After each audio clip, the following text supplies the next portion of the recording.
Welcome to the Learning Pines YouTube. We hope this video helps. In this video, I will show how to reset tire pressure on a Mini Cooper.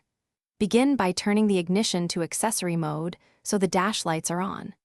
Confirm each tire reaches the recommended PSI from the door placard and tighten valve caps. Navigate to the Vehicle Settings menu on the infotainment, find the tire pressure section, and select the Reset or Relearn option to complete the process safely and reliably.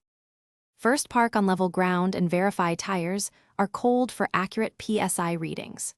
Use a precise gauge to set each tire to the recommended pressure on the door placard, including the spare if applicable.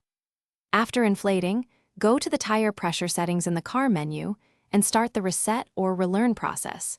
Then drive a short distance at moderate speed so the TPMS sensors can complete recalibration and clear the warning light.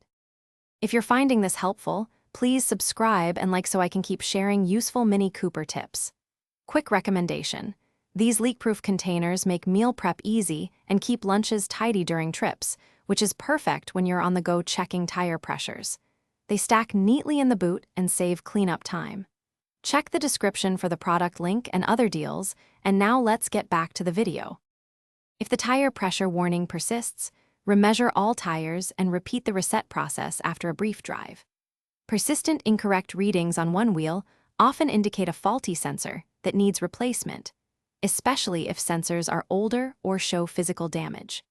For hard faults or modules that refuse to relearn, consult a dealer or professional technician to diagnose and replace sensors or the TPMS control unit to restore reliable tire pressure monitoring. Thanks for watching.